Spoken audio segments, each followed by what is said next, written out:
Great rods and beautiful beings, how's it going? This is Revereskye's Essence. We're going to talk about ambiguity. Now, for the last 6 months, when I wake up in the morning, my psyche says ambiguity, right? And, I've researched it, I've looked it up, and I'd be like, I don't understand, because all I do is try to reflect on any dream, any thought, any pattern, any lifestyle thing that I'm doing. Like, why would they or my psyche keep saying ambiguity, right?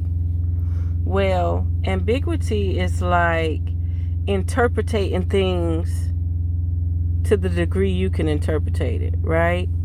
Nobody wants to be reliable. Nobody wants to be accountable, right? I'll give you the first example. You at work, you ask a yes or no question to your boss, but they give you textbook bullshit. Like, you'll say, well, is my fuel card working? Instead of them saying yes or no, or I'm out of the office right now, or lead you somewhere you can get help, they start asking you questions. Why do you need fuel? Why you got to do this? Why you didn't get the fuel from the yard, right? Let me give you another example. You probably asking for a quote on your yard to get cut, okay? And you say, are the hedges included? The trimming and the edging and the lining included? And they say, well, if the grass is high and da da da da da da. You didn't ask that. You did not ask that, okay? You asked a yes or no question, and then they start giving you a bunch of answers, and you got to decipher what you want to decipher, right? That's why when I go to a nail salon, I ask them how much. How much? Show me your menu. I always ask for a price menu. Show me your menu, and I point out the one that I want. And then when they get started, I say, how much is this? To remember. Because if it ever gets strange, I will definitely tell them to write it down. Bill me first. Bill me first. Okay? I owe you. Bill me first. And it could be even a relationship. Think about it. You ask, you were out to 3 last night. Somebody asked, you was out to 3 last night. Or you asked, you was out to 3 last night. And when you say, where were you? They give you a bunch of answers and a bunch of explanations where you have to decipher if you want to believe them or trust them, or simply just tell me where you at. Right?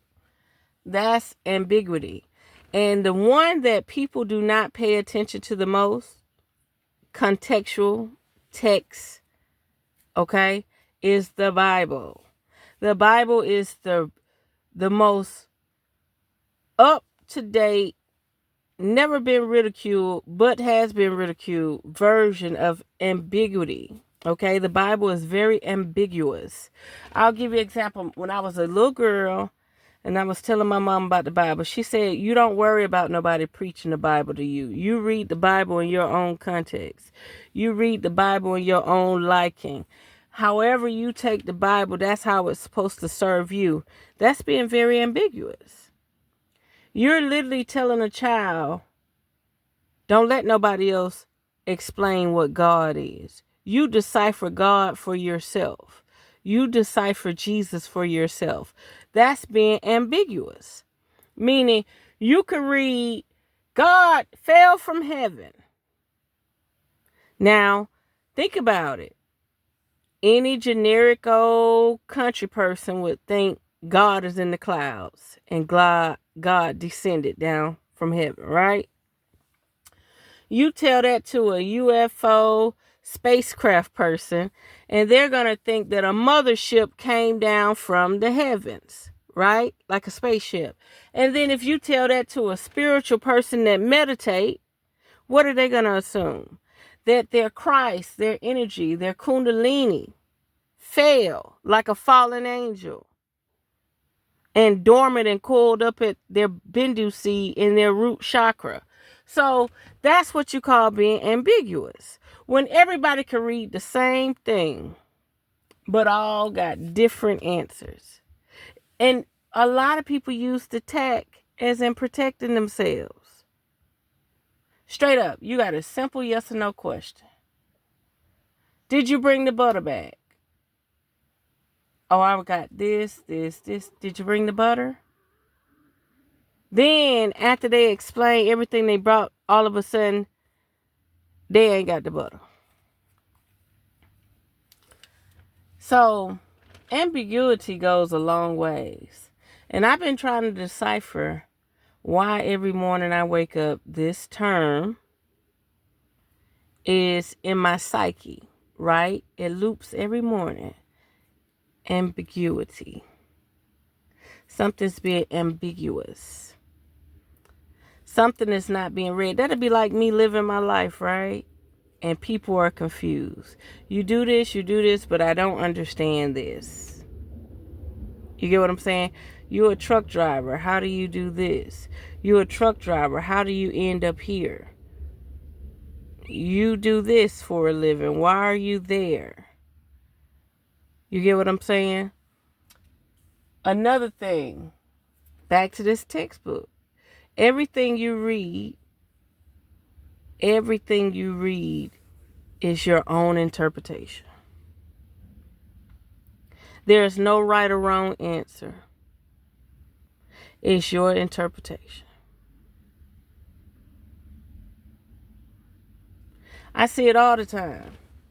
People curious, they ask questions when you at the bar, but you can't directly ask them questions back.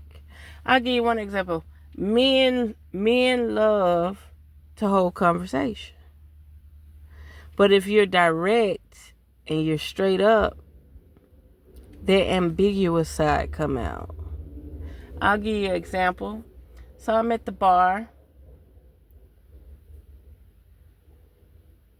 I'm a seat down from this brother, right? I skipped a seat. I wouldn't sit right beside him. I don't know him. And there's more room for me to sit at the bar. So I didn't sit right beside him.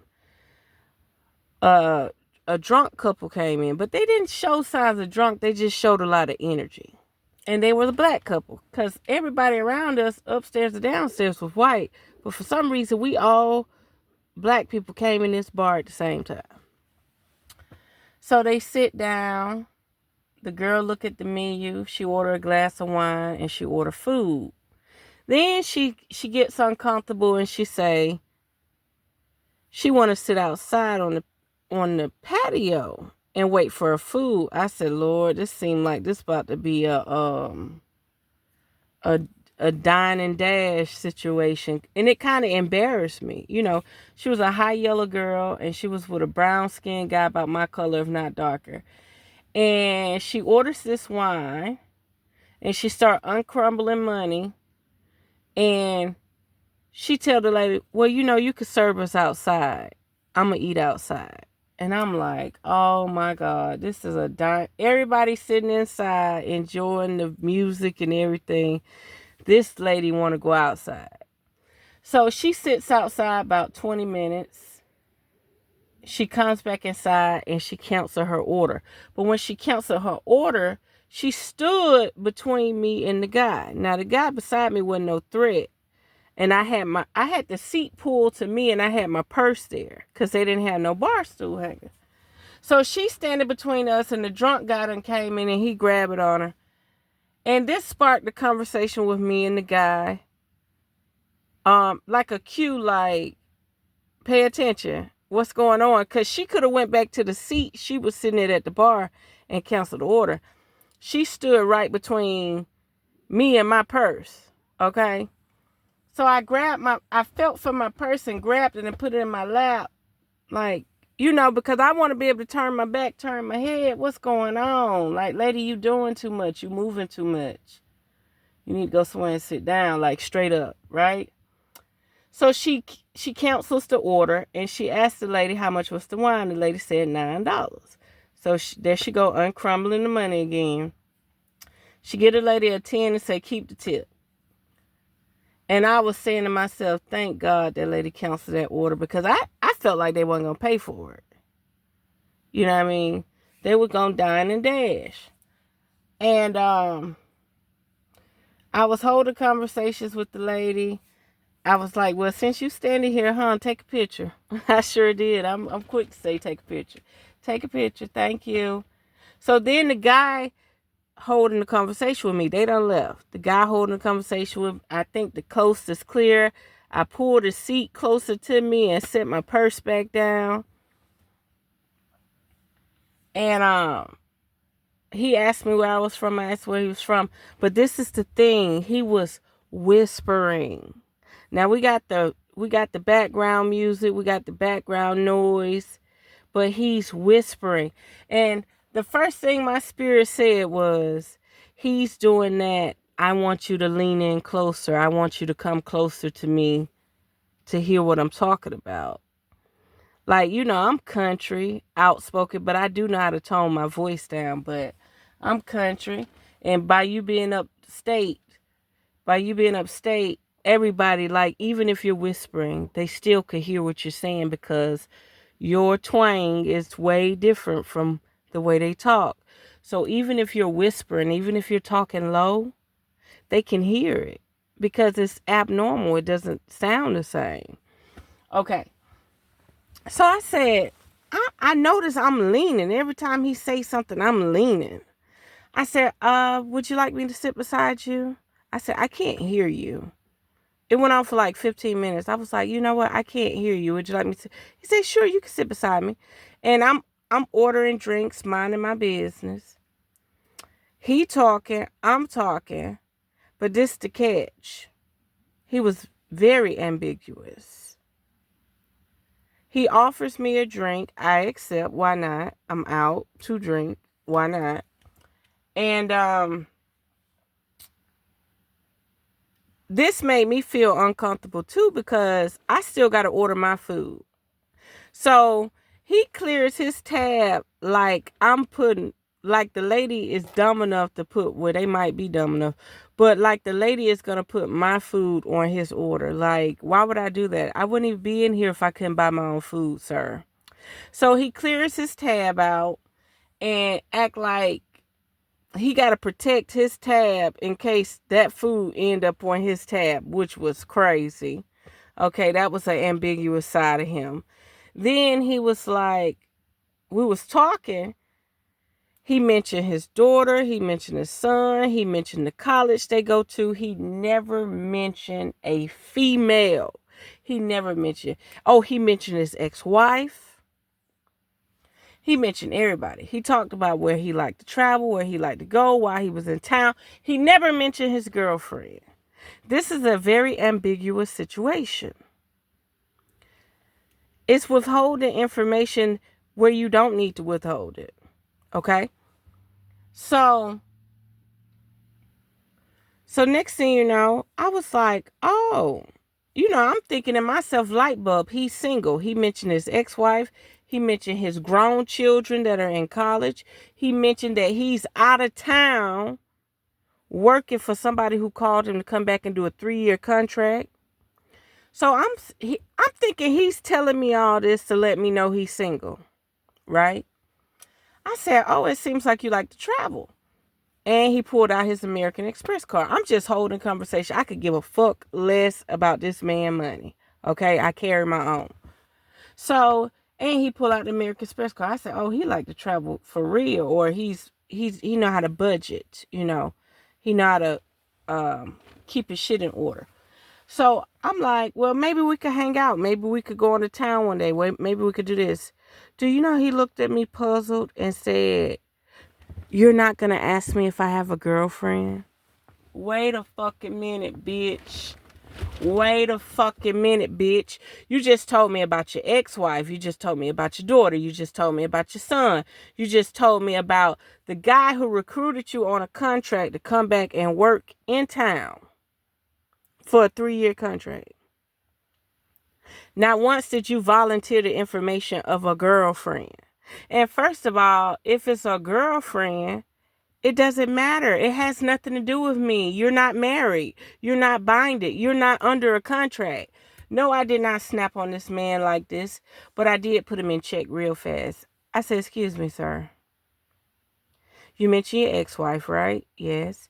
You mentioned your daughter, right? You mentioned your son, right? You told me what college they go to, right? Yes.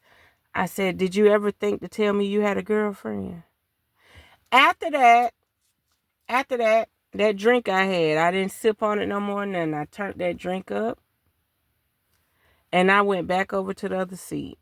Swear to God. I don't play. Who you fucking playing with? That'd be like a guy coming up to me and I'm just volunteering all this information. But I'm going to withhold the most important thing. You're talking to the opposite sex, or if you're in a same-sex relationship, you need to let people know what the hell going on, whatever. You get what I'm saying? Yeah, they weird. They weird. So the world is overrated with people reading between the lines. Reading between the lines. That's like you could have somebody at your house that you feel like they over. Oh, not that. Let me give you another example. Not overstaying their welcome. Let's say you got a friend that came to the house with a bottle. You the person, you brought a bottle. Let's say you brought a bottle of liquor. You brought champagne, right? You go to the people's house. Y'all pop the bottles. Y'all open the containers. Y'all drink it. This person, boo thing, whether that's a male or female, get on the phone and be like, I'm coming over.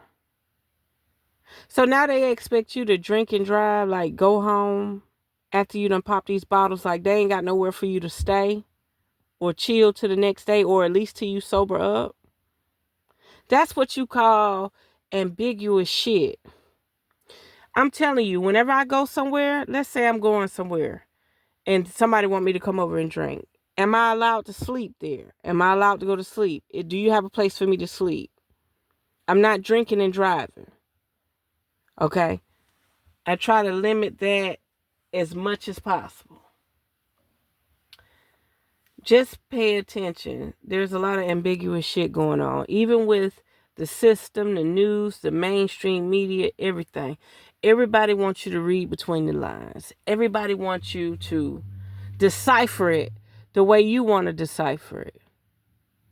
That's just like saying the three-headed dog, or indecisiveness, or the fork in the road.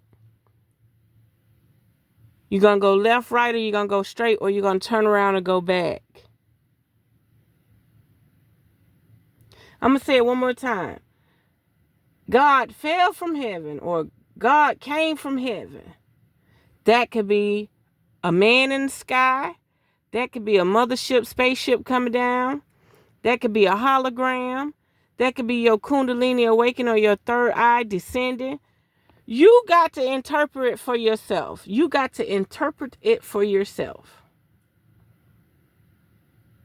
We're living in a very vague, vast, diluted, polluted, fucked up world. And you got a lot of people volunteering information when you shouldn't be worried about what they're saying. You got to worry about what they're not saying. Say it again, revereskye. I done heard a few people say that before. Don't worry about what they saying. Worry about what they not saying. I'm going to give you another example. I could look at people on their podcast and they swear up and down they ain't got but hoes. How you got hoes? You ain't got hoes. If you buying puppies and dogs and cats, you got more than a hoe, baby. You got a fucking housewife. And what you gonna have? Each hoe come over there and babysit the motherfucking dog? So don't let these motherfuckers fool you.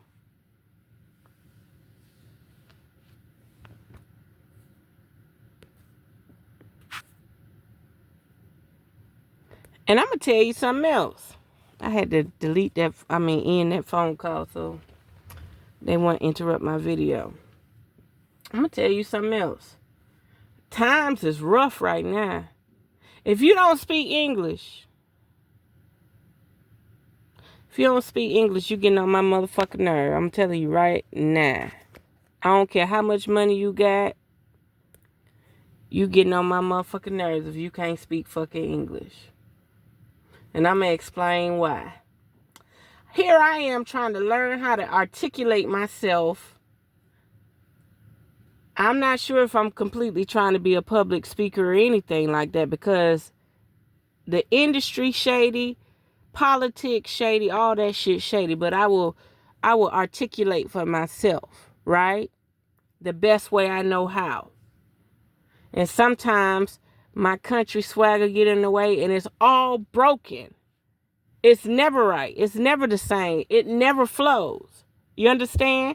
But then I had them points where I just want to flow. I want to talk to you like you reading a fucking book. You feel me? So let me talk about this goddamn English. So I do random shit sometimes. But if I have to repeat myself 3 or 4 times and you can't comprehend what the fuck I'm saying, we have nothing in common. I don't care how much money you got. I don't care what you driving. I don't care where you live. If I'm sitting there saying, hey, I'm going to drive the car around, you just take the cart back to the lobby. I drive the car around to the valet station area. I see the cart in the lobby. I'm about to go check out. Somehow, this person went upstairs to an empty room where they don't have a key. I said, oh, you thought I was going to drive the car up there? You thought I was going to drive the car up there? I said, I've only known you 10 hours and you're already getting on my fucking nerves. I said it just like that. I said, there's no way. Because when I saw the person, they grabbed my hand and said, ooh, let's go out for drinks. Let's go eat. I said, oh, you from Philadelphia, ain't you? They say, yeah. I moved back down here. The motherfucker ain't heard shit I said. He just pulling that money. Spending money. Pulling that money. Spending money. Finally, I looked and said, wait a minute. What you mean you don't work in Philadelphia? I said, where did you meet me in Philadelphia? First, it was all yeses. You can tell I'm having too much fun. Because I done just went on a straight Cinderella out the blue. Out of nowhere. Like nigga fell out the sky. Okay? I done went on a straight Cinderella. So we sitting down. I said, so you do remember where we saw each other in Philly, right? Twice. I said, now something wrong because this is the 3rd time. Now, I ain't going to say all people look alike in this race, but I'm just going to say I thought it was the motherfucker, right? And then when he showed me his ID, I said, this not you. This not your name. His name started with an A. They look just alike. It was crazy. Or I thought they looked alike. I'm sure if they'd be beside each other, they'll look alike. But, you talking about somebody got on your nerves. That shit got on my nerves. Can't text English. And his language is not one of the top 50 languages. Okay? You know, like Italian. I said, do you speak French? No. I speak my language and English. The motherfucker can't speak English. Lord. Because, I thought that I could translate in French and we could do the French-English thing. Oh, no. He's not the top 50 languages. Oh, no. It was a fucked up situation.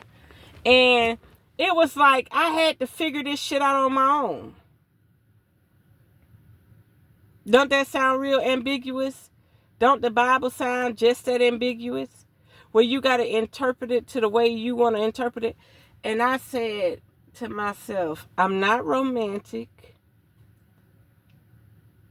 I'm not the clingy, intimate type. I said, this not going to work. I wouldn't care if he had $1 billion. This not going to work. Because if I say, hey, I'm about to walk down to this street and this cross street. Meet me there in an hour. And you just look at me and say, uh-huh. And there I'm waiting for you an hour later and you're not there. Oh, you about to piss me the fuck off. Instead of you saying, I do not understand nothing your country ass saying. Oh, you talking about read between the lines. It was such a turnoff. It was such a turnoff. I mean, the last 10 hours of my stay in Baltimore was such a fucking turnoff. Such a turnoff. But I still enjoy myself. But I'm just saying, it was such a turnoff. I can't stand it. I can't stand misleading, misguided situations. I can't stand it. I'm going to leave it there. Just know that you do not have to deal with ambiguous situations, ambiguous people, ambiguous texts. Fuck that ambiguous text. I'm talking about take what you could take from it. Now, don't get me wrong. Chaos. Get my book. Chaos. Okay?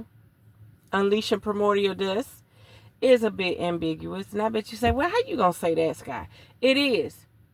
Because it's to try to activate you to think outside of the box.